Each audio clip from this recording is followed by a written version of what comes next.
Thank you for joining us. My name is Pat Olbert. I am the new elementary and Montessori principal.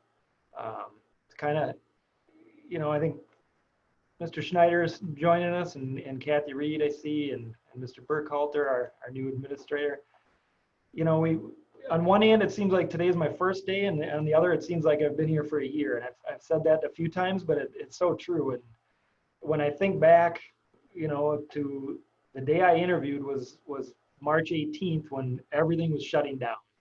So it seems like that was a lifetime ago. But since then, I know my wife has noticed a change in my demeanor and my happiness level. And this position feels so right. Since the interview process, since I've come on board, since we've gotten new administrators on board, the administrators that were already here have been so welcoming, and everybody I've run into has been so welcoming. They may not always agree with me or have a different opinion, and that's what's to be expected. But that does not mean they haven't been respectful and welcoming, and it feels great. I feel like I have a purpose. I feel like I am needed. I know there's concern that, well, gosh, he may not stick around, but if I just keep showing up every day and I'm consistent and do what I say I'm going to do, I think people will buy in that he's okay and he's going to stick around. So my goal is to be a little more than okay, though, hopefully. But a little background, and then we'll get rolling here. I don't want to talk too much about myself because that isn't what this is about. But just if you haven't, I'm big on relationships. I think the staff is starting to figure that out. I've met with probably 35 staff individually or through Zoom meetings, just to get to know each other, and find out. My main goal starting in at a new position is I need to get to know the people, and then we can figure out the good and the bad and what needs to be improved and what's working great. But I need to get to know the people so I can support them. And they can support our students. So that's been a great experience. It's timely. On top of all the other meetings to schedule. I schedule it for 15 minutes, but you'll get to see here, I get going and I talk a lot. So sometimes it's a half hour, 45 minutes individually with staff, but it has been great to get to know them. So I am originally from Sparta. I was born in Racine, but only spent a year there, and my family moved to Sparta, where my dad was a Phi Ed teacher and a basketball coach for a while. So I grew up in Sparta, graduated from Sparta. Originally went to school for commercial art. So some of the information I send home or some of the notes, I kind of like them to look a certain way and have a certain look to it, but that's from my former life. So I was a graphic artist for a good 10 or 12 years. Was able to do some coach baseball for the American Legion in Sparta and at the high school at the JV and freshman level, and just thought, man, I really like working with kids. And I had this crazy idea to go back to school to be a teacher in my early 30s and figure out what I want to do when I grow up. And it has been the best decision of my life. I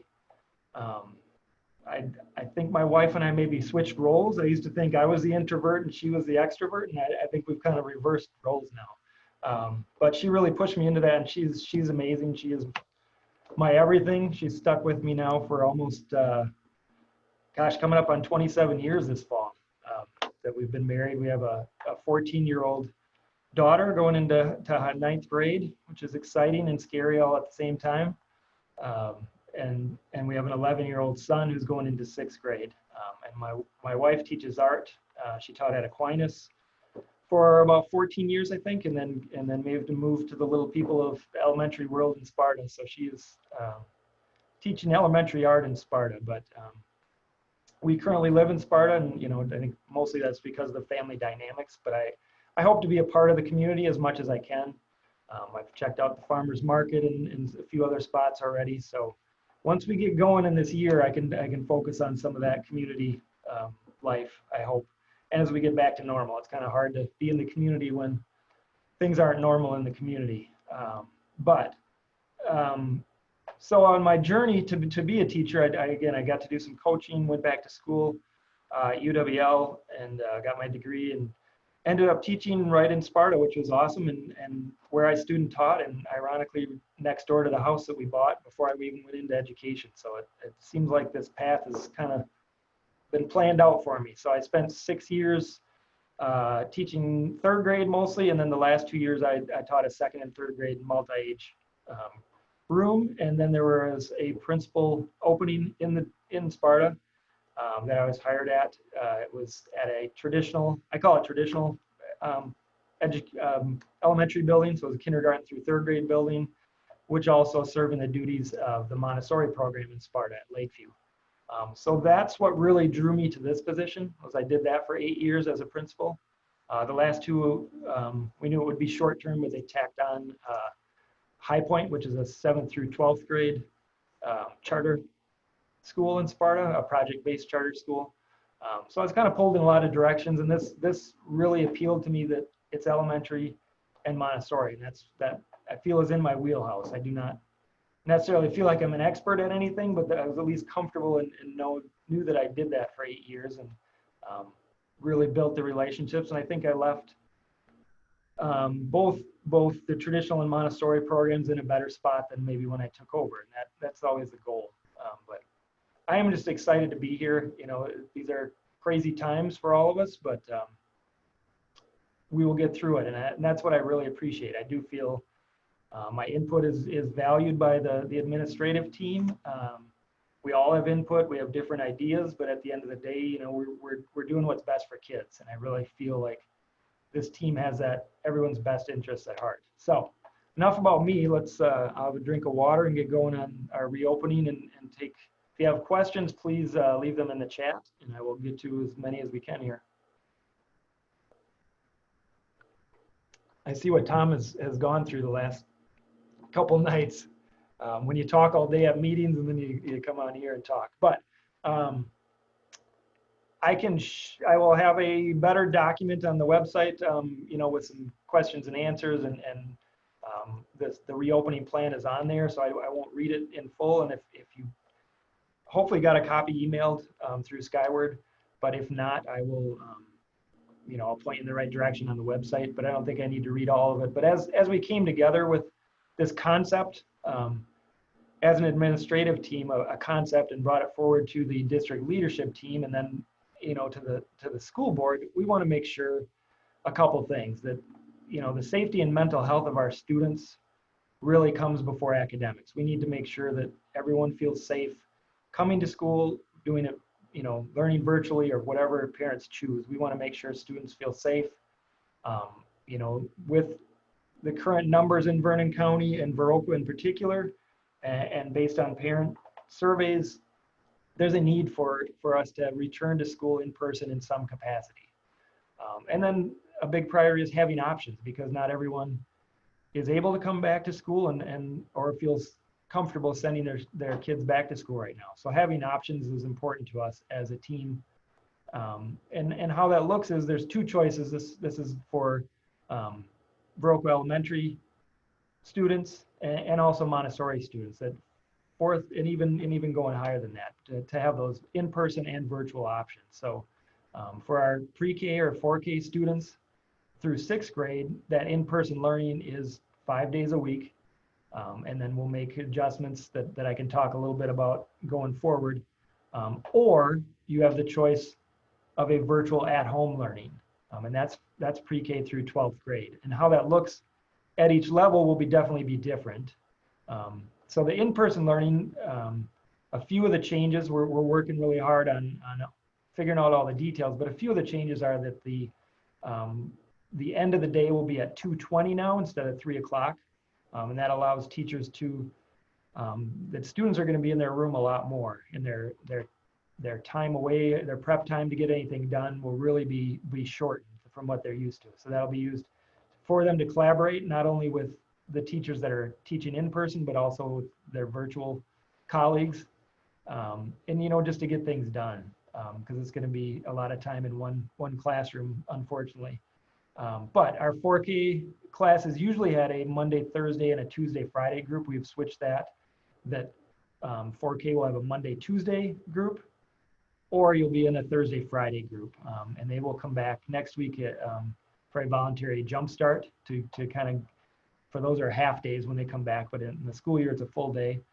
Just to get a feel for what 4K is really like. And they can try out some of our, they'll be alone here and they can really start to try out some of our expectations as far as wearing a mask and other things. So our kindergarten through 6th grade will again be Monday through Friday in person is what I'm touching on right now. It'll be 8 o'clock until 2:20 for our elementary children's house and E1 students for Montessori. And then our E2 students who are housed over in the middle school will be done at 2:30. So a few things, you know, as we've gone here, we've tried, it was nice to have summer school. That was a good way to try out some of our expectations with a smaller group, and it went really well. I think we realized that sometimes the adults are the ones that need to change, and if we have an expectation for kids, no matter what their age, they will rise to that level and do what's asked of them, which is awesome. So some of those things that we will be requiring masks, and we're working on that. That, you know, we talked a lot today. We had a building leadership team to try to talk through some of these issues, but all of these will be taught just like we usually have PBIS, which is teaching our behavior expectations. That'll go right along with all of these, how to safely put on a mask, when we need to wear a mask, which is when we're in the building. When we're out at recess, they'll be able to take off their masks, but definitely we want to keep kids then socially distanced and away from each other, which again, we're talking about elementary age kids, so that can be a challenge. But hand washing, hand sanitizing much more often. We kind of listed out like, here are all the times we're going to need to wash hands today, which is a lot, which is good. Some of the drinking fountains will be turned off, but we have a water bottle filling station. So if you bring a water bottle, we can fill that up. You know, a big change is we will not, no one from the public, you know, including parents and guardians, will be allowed in the building except for special circumstances, which I know that changes for the little ones. It's nice to be able to walk them down to their classroom to get going, but we just want to really limit the number of people that are coming into the building. You know, again, it's for safety, but if a student needs to leave early for some reason, you just buzz in or call the office and we will bring the student out to you. If you be like me and forget your lunch or something that you need to drop off, we'll have an area where you can leave that outside of the building or in the entryway without coming into the building. So, you know, we're working through each day. I feel like we get new emails on what our protocols are, but we ask for your help in all these. You know, we will let you know what we're going to be doing at school very shortly as far as all of our protocols and procedures, but we need your help in all of this, parents and community. If we're all safe, we can do this and it'll go really well. But we're hoping you can help us with the screening at home. We're still getting advice on how we will do that at school, if we will take temperatures or how that'll work. But we ask you to help us with that procedure, you know, and take your child's temperature and check for symptoms if you're able to, and just communicate with us. We'll have a whole procedure of if a child's at school and when they would need to go home and for how long, and we will share that out. I think we just got that, and I haven't even had a chance to look through it completely, but there's a good flow chart of exactly what to do. So, you know, there's a lot of considerations I put into this that some we're working through and some we need to figure out, but, you know, we're looking at air quality and cleaning procedures. Again, the temperature checks, what busing will look like, how arrival and dismissal will look, breakfast and lunch, class sizes, how our specials schedule, what does recess look like, what are bathroom breaks, movement breaks.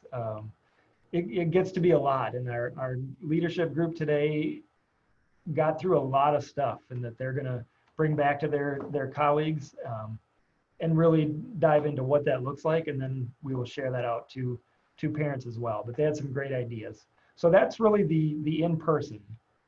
It's in-person school like you would expect, although it'll look different. We will try to keep students within their classroom as much as possible and with their classmates as much as possible, and maybe even within the room, having small groups that are set apart. So we really want to limit the exposure to, you know, as few people as possible as we go through the day. So the day will look a little different, but again, they're coming to school 5 days a week.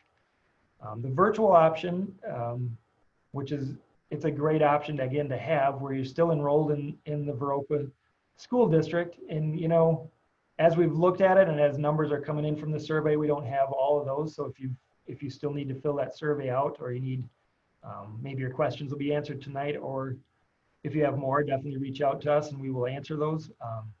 But we are planning to have Viroqua teachers staff that. You know, as we've looked at it and the different options, Edmentum's a great option for older kids and how that can look. It's a good option if you just want virtual learning, at-home learning, or homeschool learning. But we're realizing, and we've got teachers that really have put some time into how can virtual learning look. It's not going to look like the spring where we were forced to shut down and on the fly, we're sending packets home, and expectations were kind of all over the place, and I don't know how much grading took place, and you know, it wasn't ideal. I think now we can do this and do it well. We've got teachers who have some good plans, or will continue to have plans going forward, and we should be able to staff that with Viroqua teachers. How that looks, again, we have to kind of wait until the survey is complete, until we know like teacher X is teaching this class or this grade, or grades. It might have to teach a few grades, but we will make sure we have that in line ASAP once that survey is completed, which it is, it's due Sunday. So if you can fill that out, the sooner it's filled out and you know a decision, the sooner we can get going on that. But there will be different, again, it'll look different than maybe what it did in the spring, but there will be certain virtual learning expectations. Again, how that looks exactly, we will communicate out, but you know, we're still held accountable for grading and attendance and you know, required login times. We do not want students in front of a screen all day, so we will definitely limit that depending on the student's age. But we'll also be more consistent. I think there was, again, from my experience in the district I was at to even what I've heard here, there were just different expectations everywhere, or maybe not even any expectations for how it should look. But we want to make sure we're using, you know, similar platforms, whether it's Google Classroom or Seesaw for younger students, Zoom. I see some kids. That's awesome to see. That's what this is about. My favorite moment so far since being hired and coming in here was the first day of summer school and seeing kids again, and it is remembering like this is what we do. And it's okay if you aren't comfortable sending your kids back. It is okay to choose that virtual option, and we're going to make that as good as possible, right? You know, so we will have expectations. There'll be, you know, Zoom like we're doing now to meet up with classes and do some lessons that way. There'll be some recorded lessons. So, you know, we're working through all of those things. And if I shared everything that you know, our leadership team started to look at it, just again, I mentioned some of them, but recess, bathroom use, how many students in the bathroom at a time. We really dug into what is this going to look like. Again, we haven't made any decisions because the leadership at the building level wants to take it back to their colleagues and teammates, and then we'll really get this hammered out and get it out to people as soon as we can. You know, what does it look like to socially distance in the school? What are, you know, we know what the custodians will be doing cleaning, but what is going to fall on the staff? Breakfast and lunch will be, at least to start the year, will be in the classroom, and how does that look? And what does the schedule look for that? And what are the expectations?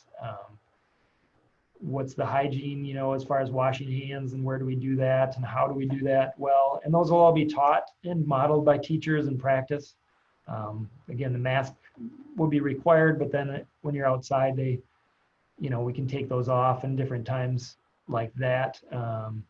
Health procedures will be explained as far as who's doing temperature checks and when a student would need to go home, and those types of protocols. How do we use technology, and then also clean that up and make sure it's safe.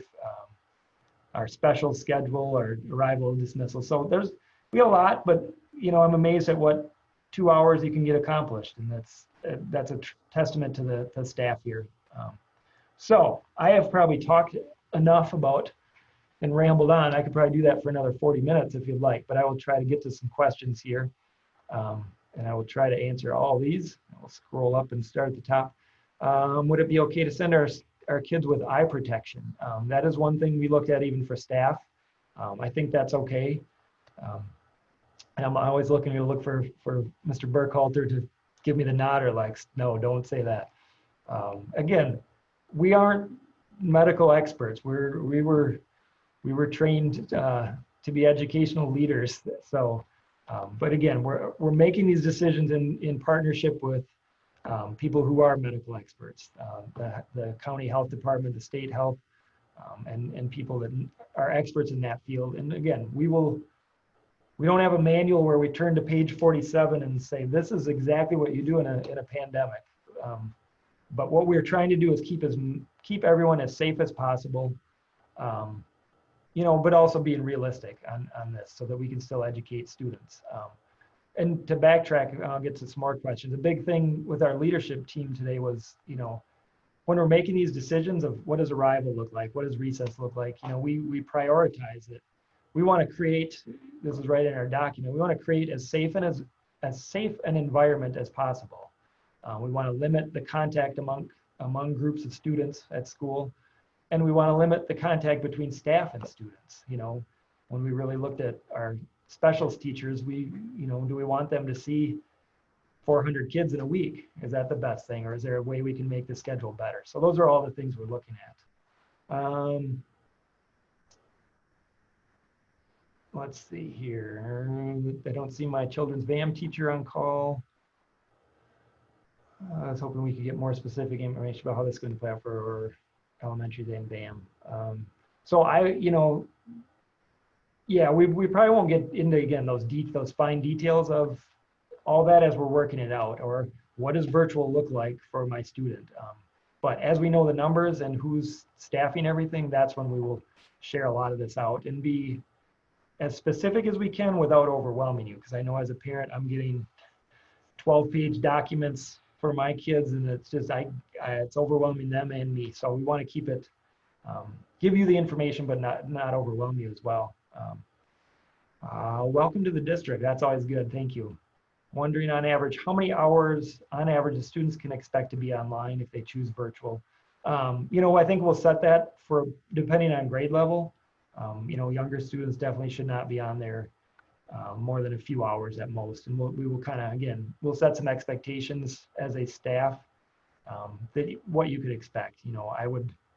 I do not want them on there longer than a few hours at most. And then we can shorten that for younger kids and maybe expand it for more. But I would think it would be a little bit of a lesson, whether that's recorded or live, and then some work time and maybe another check-in with a lesson. So it'd be a little bit of both of that. But we definitely do not want them online only, even though it might be virtual. How will specials happen? If for the virtual students, that's something we're looking at as well. Because a big factor was we do not want to, I know other districts, and I think the staff are frustrated in other districts where they're having their teachers teach in person and virtual, and that's hard. You're not going to do either one, I think, to your best. There's some ideas, and I did not even talk to our specials group about that because we talked about so many other things, but I think there's a way that they may have to do that, but maybe they can pre-record their lessons, or that could be possibly a paper handout of here's our lessons going forward. But I will definitely meet with that group to make sure those needs are met as well. Is there a cap on the amount of students in each room, and will that number be the same for Montessori? It's hard to make decisions without an idea how many students. We have a few ways we can deal with that. We are an achievement gap reduction school, which means one of the ways to meet those requirements is having a cap at 18 students on a normal year. So we definitely would not be over 18, but I don't believe any of our classes were at that already. So again, if our survey holds true, we're at about 20% for the elementary wanting virtual, and probably, gosh, it might even be 50-50 or even over 50 that want virtual. It's either, I can't remember which way it went, 40-60 now, and I could be mixing them up, but. For VAMS you're talking about for that, right? Okay. but either way, it's close to 50. It's following what our original survey data showed, that about 20% of elementary would plan to choose a virtual. Again, not all the surveys are in, and probably 50-50 for our VAMS, which that will naturally reduce some of the class sizes. And then we will look at if there's other things we need to do. Again, I know Montessori's has bigger class sizes already with a teacher and an assistant, so we will make sure that they aren't full of like 25 or 30 kids. Well, we've got elementary at 15 or something. So we haven't set an exact number. I think it's hard to say, whatever it is. If we say 15 and we get a kid who decides to come into the district or switch from virtual back to in person, we have to educate that kid. And so do we have a range of numbers that we're comfortable with, and the health department's comfortable with, or do we, as if we get too full, we can look at different options as well. Yeah, I think space considerations is also within that, Pat. I mean, we have different classroom sizes that are much larger than some other classrooms as well. So just a lot to take into consideration. Yep, thank you and yes, definitely jump in and add your words of wisdom, because yes, because we do have some spaces that we could utilize either for small groups, or how we could do that, or split a class in half and do some things that way too. Yep. Let's see here. Will there still be a group for kids to walk over to the middle school to wait for their older siblings? I'm guessing that's like a dismissal type question. Yeah, and again, it's part of when I meet with the leadership and say, okay, let's figure out all these things we have to figure out. Coming in new, it's hard because I don't even know how it ran before. So I'm going to rely on the expertise and see how that would work. I don't know if we want siblings, I get the idea and I understand why in a normal year, but I don't know how many kids we want. And it kind of depends how many kids. If we're talking 1 or 2 kids, maybe we can get them over there safely, or how that will work. It's a good question. I will look for guidance on how that worked in the past and how we can make it work. We still have city bus drop-off locations. Busing, as far as I know, is still, we're waiting for the survey to come back, see who needs busing, and make some of those determinations. I don't think we've set that yet. Breakfast will still be provided. It will be in the classroom. Before it was at 7:30, and that's where we're going to work with our food service staff, who are incredible and worked through the shutdown and did just some amazing things from what I've heard, and continued that through the summer, feeding through the summer and working with summer school. Timing, I'm not exactly sure on how the timing will work, but it will be still offered. It will just be in the classroom instead of the cafeteria. Well, I thought both of my children wanted to do in-person, which I'd like to see. So my girls are getting nervous about attending in person with current protocols. So wondering how easy it will be to switch over to virtual if too anxiety producing in person. Yes, and we really don't, we don't want to, I know I'm in a town hall and I'm going to advertise it and say we can make that happen, because we don't want everybody to be like, well, I tried it for a day, I don't like it, and flip-flopping. So I think we'll really look for some times that might be appropriate to switch. After one day, there's lots of times I did not want to come back to school, or I see kids that are really in tears the first week of school, and then after that, they're okay. So I think giving it some time will help, but we will work kind of on a case-by-case basis, or an individual basis, as far as we want your child to enjoy coming to school. I think that's a huge piece. If my personal vision for education is I want students to be happy, healthy, and successful. And that happiness starts with, are they comfortable coming to school and happy? So again, we don't want people flip-flopping and making that really hard on our staffing and what we've come up with, but we also want to do what's best for kids. So we will look for specific reasons and specific times that we can naturally make that fit in and do it correctly if people switch either way. Kids be dropped off by the doors, by their classroom. We're kind of looking at that. Again, to say I even know what drop-off looks like, would be untrue. I've heard it can be a challenge, which it is at many schools. We do want to use multiple doors, but I also understand that the busing is on one side and drop off. So um, we won't be able to quite do it like we did in summer school, where we could use any door in the building because there wasn't any busing. So that was very convenient. We had 6 or 7 doorways we could use, which was great. But we'll still have it where we can probably at least use at a minimum of 3 doors, and see how many kids are riding the bus and maybe what that looks like and what the traffic flow looks like. Mingling with those kids, we would try not to have a lot of mingling. You know, if you're in teacher X's room in first grade, we want you in teacher X's room in first grade.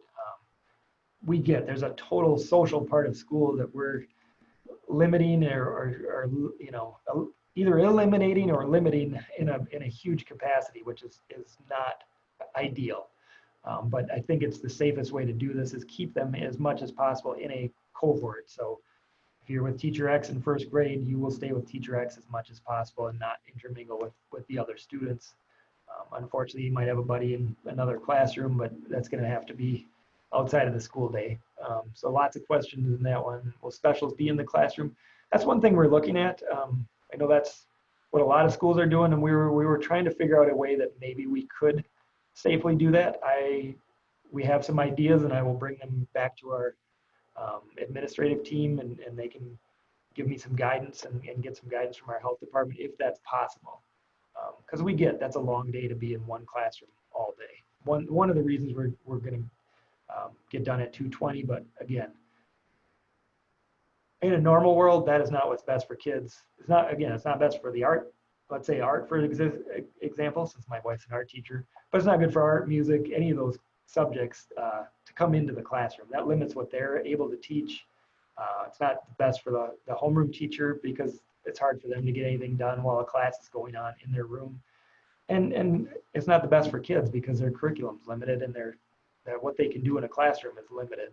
So we're looking at a way we could do that differently, and maybe get outside of the classroom and get into the music, art, and gym and FIAD and be outside maybe even. But I can't say for sure we can do that, but I think we have some good ideas of how it could work and keep our cohorts and limit the amount of students that are going into those rooms on a daily basis and even maybe a weekly basis.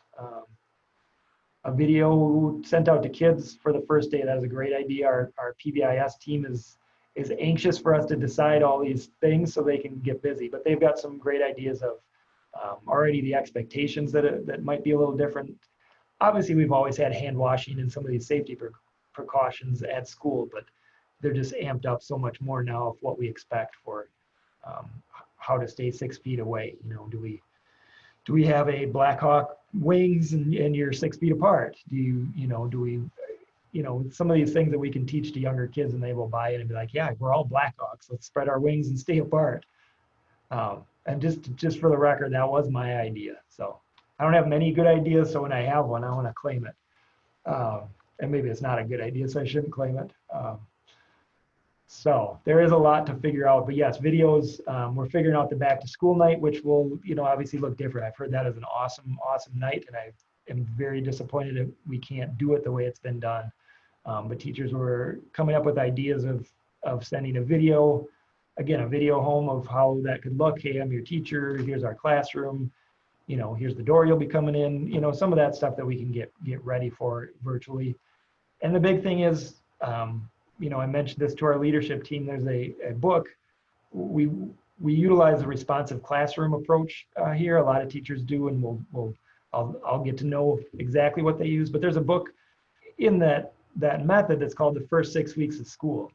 And really what they say in that is the first 6 weeks of school should not be academics at all. It's relationship building, it's teaching expectations, it's coming up with building that community of learners. So I think, and even as a teacher, I looked at it and thought, there is no way I can wait 6 weeks. I got to get into reading and math, and I got to get going. I'm teaching 3rd grade. We got a state test in the spring.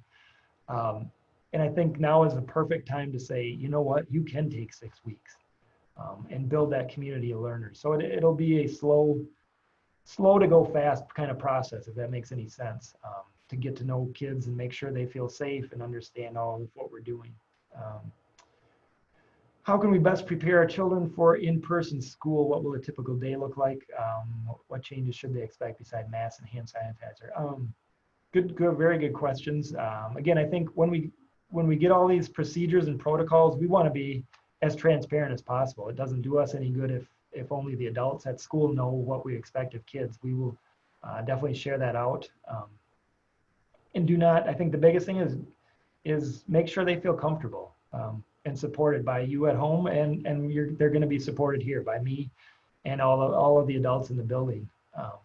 Will help support them. It may look different that, you know what, you're kind of with this group all day, I think is the biggest difference besides the masks. But really, it's once you're in that classroom will function for the most part like it always did. Maybe a little bit more spaced apart and maybe not as much group work and some circle time and some of the things they're used to. But you know, seeing summer school, which again is a little different because our numbers were low, it really functioned like school should. So just make sure, I think the biggest thing you can prepare them for is we're going to take care of them. And if they're choosing virtual, we'll take care of those students as well. I will try to reach out in Zoom meetings that way as well, you know, and be involved in the virtual aspect as well as much as I can to make sure I have that connection too, because I don't want to lose that with the students or staff that might be doing that. Yeah, Pat, I would also just want to piggyback on there if you're okay with that, which is just talk to your kids, right? Talk to them about what they can expect to see. Ask if they have any questions. And the other thing that I think is so critical right now, and it's absolutely not even, you know, not only okay, but very normal for you guys to have some concerns either way with both of these choices, virtual and in person. But how you talk about both options with your kids is very important. And so even if you have some very negative things to say about the options, if those are the two options that you have, you really have to be careful about what, you know, how you're framing the choice that you're making. Whatever choice you choose, just make sure that you know, we're speaking about it in a positive way for our kiddos in order to for them to feel good about it. Awesome. That's great points. A couple questions about drop off and pickup, and as we work through those, we will definitely communicate those out. Yes, we do not. Again, I don't know how it was done. I'm assuming kind of like it was in the schools I've been at, where drop off and pick up, and then there's a huge gathering. Yeah, we want to definitely avoid that. But how that exactly works, that's what we're working on as a building leadership team. And as soon as we get that, we will definitely get it out so that kids, and we'll have all staff on. It's kind of that first week especially, it's all hands on deck for adults to help kids know where to go and really help them out. So we will not just let them read about it. What we send the parents is for the parents, and we'll help the kids figure it out when they get here. How many confirmed positive cases of COVID will be tolerated among the student body? We just we're looking at some things. I know there was some communication in between meetings I saw flying around that there's some percentages within cases and some guidelines that, to be honest, I couldn't keep up with all the meetings I had tried to be at today. But we'll definitely have some guidelines from the health department, and you know, that will say, yep, that's either too many. And that's again why we're trying to do the cohorts. If you would go with teacher X, is, you know, there could be, we hope there are no outbreak, obviously, but if there possibly would be, there might be ways we don't have to shut down the whole building. Maybe it's just a classroom. Maybe even if kids are you know, in kind of a pod within the room, maybe there's ways that just that pod would need to go home. So definitely that's a health department call, and there's some guidelines that are coming out daily on that. How will Viroqua teachers staff the virtual? Will it be online without all the worksheets? Yes, we do not want to. It's not just like last year where it's packets and things. Again, teachers did the best they could, and I'm not knocking what was done here or anywhere else. It just was not the best for kids or adults. So it will be a virtual. It'll probably look somewhat like there'll be some recorded piece lessons. There'll be some live lessons. You know, there will be some worksheets and some work, obviously. So that piece you can't take away, and then how that's turned in with different platforms of Google Classroom or Seesaw, that we the teachers can see that there's learning taking place. So again, as we get those details, we will definitely share those out. If the numbers allow virtual learning, when will parents find out this information so families can make decisions and plan?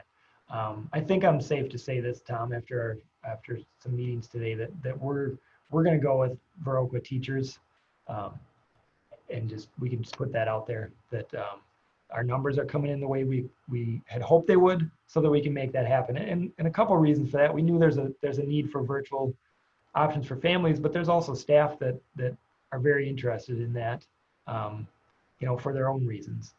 So I think we can make that work the best of both worlds. Again, it may not be perfect for anyone, but we'll make it work to have that. So we're really looking at Viroqua teachers and making that happen. There may be a few instances where I can't guarantee it, but I think we're pretty sure on that right now. For my child, be through. If you would prefer through Edmentum, we can definitely set that up as well. That would be, as we learned a little bit today, that would be kind of a total. You're still enrolled in Viroqua schools. It'll be more of a virtual homeschooling type program where the parents are really the guide to it. And then we could have Viroqua staff be kind of the check-in, just to see how things are going and monitor it maybe. So that's another option too. So almost within that virtual world, we could kind of split it up that way, at least in the elementary world. It looks different as we go forward. Can't make a decision until we know how it looks. So again, we will try to get that out as soon as we can. But if you can always email me too directly questions about that. But I think, there's going to be recorded lessons. There's going to be live lessons. There'll be some work time, some daily check-ins. Attendance is going to need to be taken. Some requirements for when work is due. So it will not just be here's some packets, get them done, and we're not grading them and checking them. It'll definitely be some expectations that we can get out there, and we can try to clarify that. I know it's hard to make a decision, but I think you just have to go with what you're most comfortable with. Do you foresee a student sitting in front of a computer screen for 6 hours a day? Definitely not. No. Again, that's where there'll be some recorded lessons and some live parts, but we will try to limit that. Hard to make a decision. It is stressful. I agree, and a lot of us are parents that have kids. Tom's are much younger than mine, and it's hard and it's stressful. This whole time is stressful, and I think do not beat yourself up over this decision. You're making it in the best conscious, or you're making the best decision at the time for your family and for your kids. And if it turns out where you realize this really is not, I don't feel comfortable with this for whatever reason, then you talk to us and we will make sure that you are comfortable with it.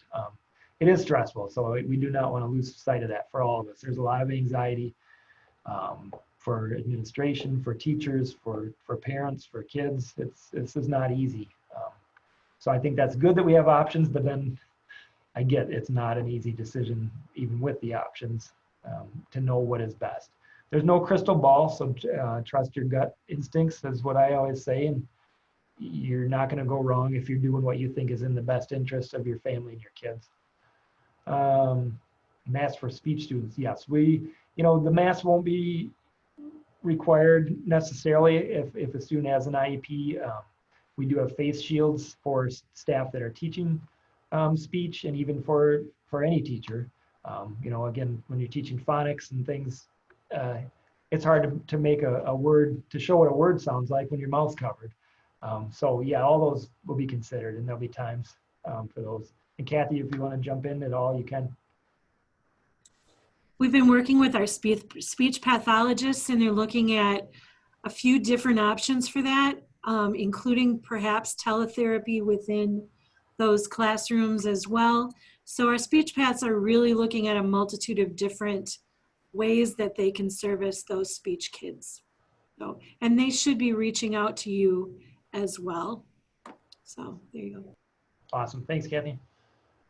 And I get it's hard to know about the details, you know, but also know that those details are coming and they're the way those decisions are going to be made are to keep your kids as safe as possible. As far as the details at school, the virtual details, you know, we can get going on that as soon as we get all the survey results, and we have to figure out staffing as far as which grades these kids are coming from that want virtual, and also which teachers will teach it, and then they can kind of share their plans as well. The in-school, those details are more procedure. I get you probably want to know where to drop your kid off and all those things, but also know, and I need to do this, you know, in my position and as a parent, to know that it's not September 1st yet. It's coming fast. I get that, and we all want the details. I would like to have them. I would have liked to have them done on July 1st when it started, but unfortunately, that's not that kind of year. So again, I hopefully you know that I take this job seriously, and I think it's the most one of the most, arguably the most challenging jobs is education. But I do not take myself seriously at all. So I'm not trying to belittle. These questions are great, and we do want to get those details out. So, but again, I don't want to be, it's not going to be a me decision. It's going to, sometimes I want it to be a we, as far as staff making some of these decisions and an administration team. And sometimes it's above us even for some of these decisions. So we will get the details as quick as we can. Don't know what the VAMS options will be. The VAMS options are the same as elementary, and there's an in-person option and a virtual option, and then whichever one you choose, you'll get more details as far as you know how that looks. But it's those are the two options, and I'll have that information sheet shared again on the website. But those are the two options.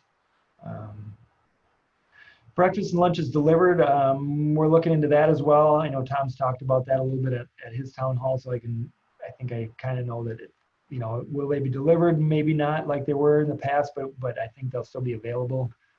Just might look different whether we have a kind of a drive-through pickup or how that'll look. We're trying to figure that out with food service. There'll be a meeting after the survey results are in. Not a bad idea. I like that. And we've even talked, you know, I can, as details come out, I can not only get them out in print, but I can do a video, and others we can do videos to make sure that you know, if that's another way to communicate. Lessons learned after summer school experience. You know, we did learn some things that, you know, that one was that kids they rise to those expectations. I thought it was awesome. I saw some kids that are going into kindergarten. Again, it was the third week of summer school. As they were lined up, spaced apart, going into the building, without the teacher saying a word, masks came on. You know, things like that I thought were awesome. That's what I learned, that kids can do this. Granted, the class sizes were small, and I know even some of the staff that came back had some reservations about teaching in person, and I think for the most part they saw that we can do this, and that's a testament to teachers. They did it in the spring when it was like that, and they did it this way. Like, there were some unknowns of how do we do this, and they come up with way better ideas than I ever could, and they did a really good job. You know, it's a challenge for some kids to keep, let's say, just the mask issue, to keep it on. And I think after reminders, it's just like adults. We get used to it, and that's how we work, and you function. You know, the numbers were smaller, but again, I think it was a great experience. I don't think there were any big, like, whoa, we blew it on that one. I think it went really well, and you know, we had things fairly well planned, but as it went, the staff really did a great job. Sampling a day or two of typical virtual can be offered to families. Edmonton's put together samples. Yeah, I think we could try to get something. I think you're looking for ahead of the school year, just trying to see what it's going to look like. I think we could try to get that out there. Whether it's a live demo from our staff, I don't know, but at least a layout of here's what a typical day does. I know the Montessori teachers have some great ideas on that already, and I know our elementary probably has them as well. I just haven't seen them, and we can we can get that out to families as well. Computers given to virtual students, that's the plan. There'll be another, that's part of this survey, and then there'll be we hate to send more surveys, but there will be another survey about devices. What do you actually need? What's your internet look like, and those types of things. But we will meet those needs for virtual students. No back to school night, but we pause for me to see what my children's classroom will look like before making a definite decision. Yeah, we can definitely do some videos. I know we even talked that, you know, anybody that's new moving into the district has never even been to the building. Maybe we make some accommodations that way, or at least, like I said, some videos that we can put out of here's the building, here's kind of the layout. We can definitely do some things like that. See the classroom, yep.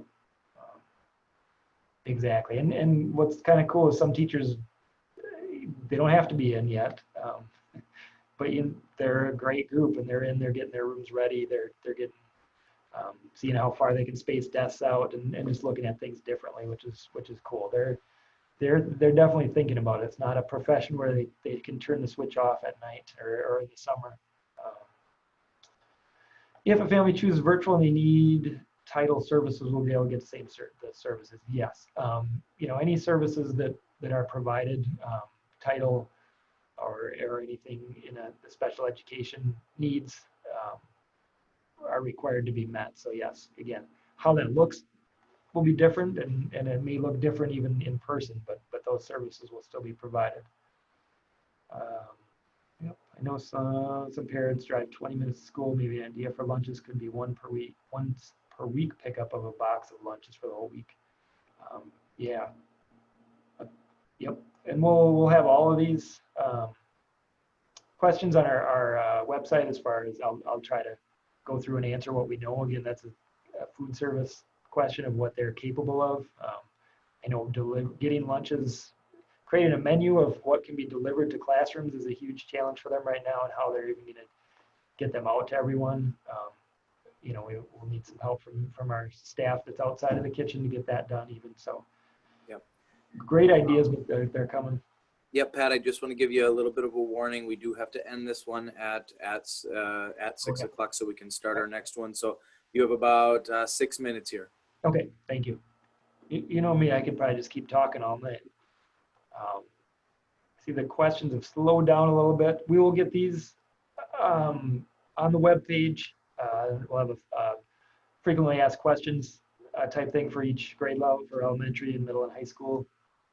We'll try to keep updated, but definitely if you do have questions, do not hesitate to reach out to me, or either email or call, and I can try to maybe answer something individually that either you're not comfortable or you didn't get answered tonight. Pat, can you put your contact information in the chat, please? Oh, I could do that.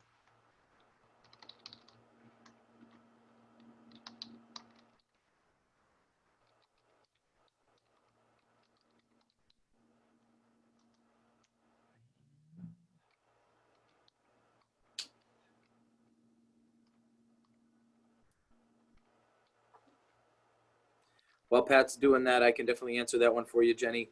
Does September 1st still look like the go date? At this point in time, yes. We will let you know if that would change, but at this point in time, we don't anticipate that.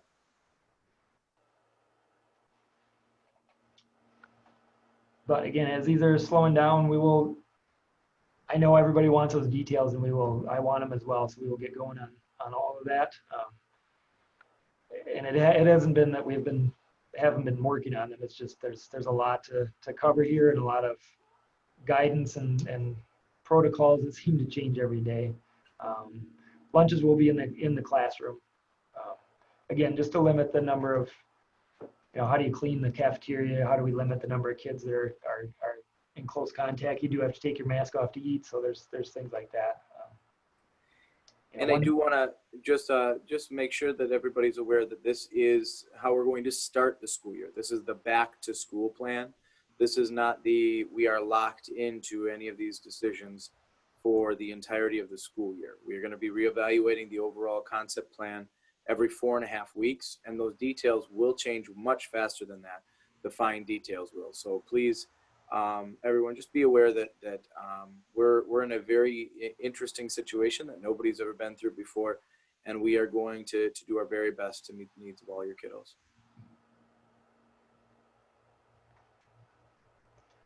So as things are slowing down here, middle school's up next, correct, John?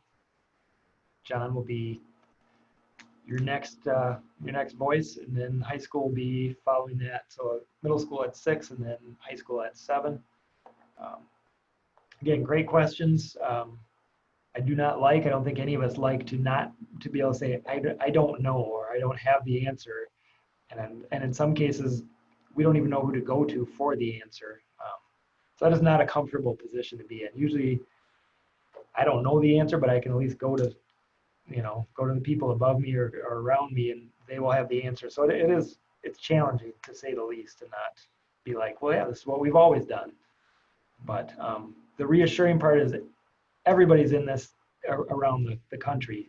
And I've reached out to some principals. I know other administrators have. Tom's in daily communication, I bet, with principals and superintendents and health officials. So it is a collaborative effort. It's nobody's getting anything as fast as we would like it, unfortunately. So the good thing is I can only speak for the administration and the elementary and Montessori staff, that they are really working as a team. I think that's what has been refreshing to me, is it is definitely a team. It is not a top-down from Mr. Burkhalter, from me to elementary and Montessori. It's a team effort where we did really have voices that were heard, and we tried to, that doesn't mean that everyone gets what they want, but your voices were heard, and we've tried to accommodate and have options that'll meet everyone's needs, which is not easy. So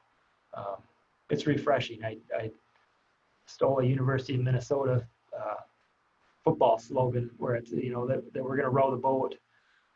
So hopefully PJ Fleck doesn't sue me for trademark infringement, but I feel like that's what we're doing. We got our oars in the water. We can't see what's coming because of where we don't see what the future holds, but we got our oars in the water and we're going forward. So with that, we're at 6 o'clock. So I appreciate everyone taking time out of their night. Definitely reach out if you need to, and I will try to answer everything I can. So thank you again. Thank you to other administrators for helping me through this. And we'll do this together, which is awesome.